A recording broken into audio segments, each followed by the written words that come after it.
do interior do estado de São Paulo sugeriu a prisão de um jovem negro durante sessão na Câmara Municipal da cidade, viu? No momento, teve tumulto quando o jovem criticou a falta de uma abrangência maior do projeto Bom Prato, aqui do governo do estado. Dá uma olhada. E estamos preocupados porque hoje vemos que muitos vereadores se acostumaram ao poder.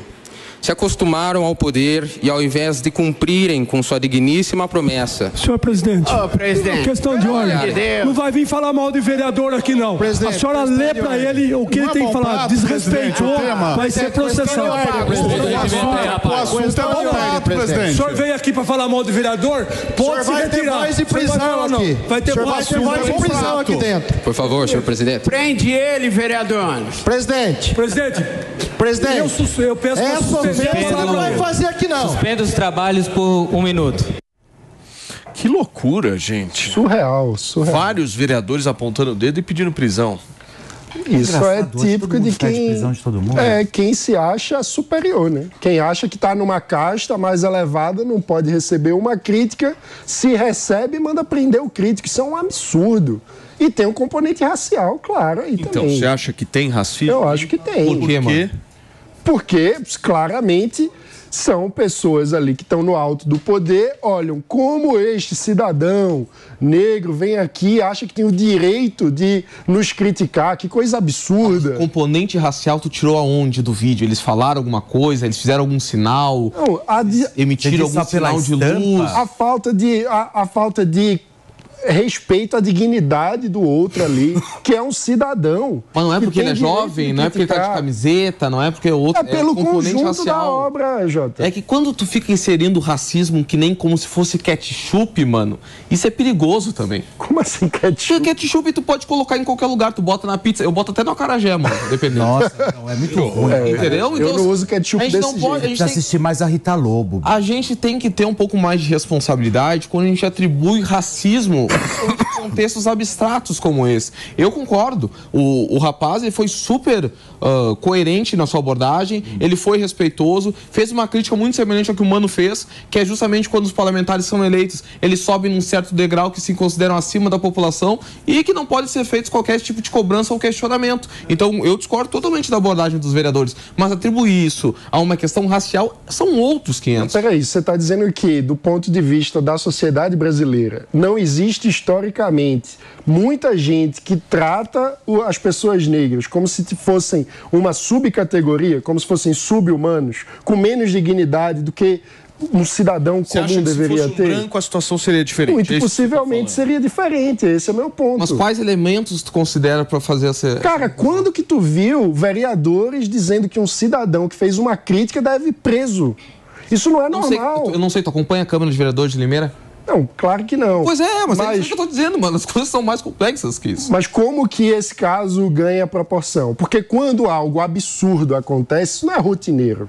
Quando algo absurdo, alguém pedir a prisão de um cidadão porque exerceu o direito constitucional de criticar.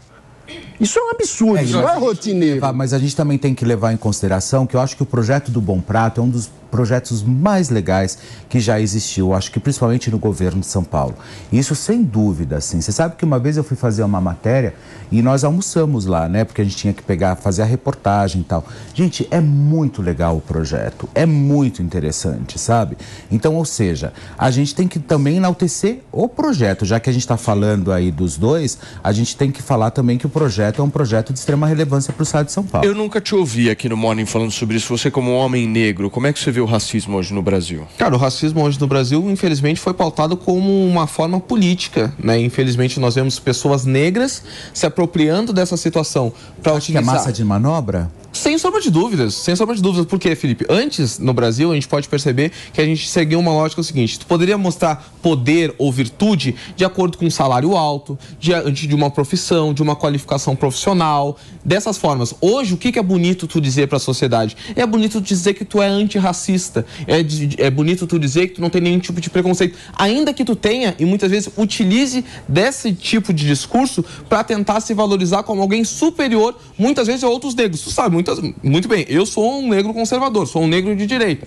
Muitas vezes a minha fala como negro é invalidada e muitas vezes questionada até mesmo por brancos que me chamam de racista porque eu não sigo a cartilha dessas. É só olhar o meu Instagram, por exemplo, é @sigaonegro. É propositalmente para tentar alfinetar a militância negra, porque lá eu faço meus posicionamentos mais à direita. Mas, infelizmente, sou cancelado muitas vezes por pessoas que se dizem combater o racismo.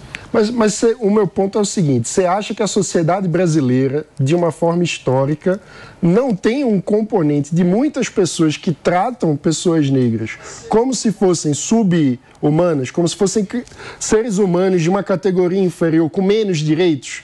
Esse é um fenômeno que existe? Existe, mas é infinitamente menor do que parece ser, na minha opinião. Eu acho que o racismo é uma coisa individual. Eu acho que grande parte das pessoas que são racistas reconhecem isso como um problema. Isso já é uma noção de como a sociedade está avançando, né, rumo a uma maior democracia racial, mas também acho que hoje pautas que são gerais trazem para um contexto de preconceito racial porque alguns grupos políticos se apoderaram desse assunto. Você tem no Brasil um racismo estruturado, né?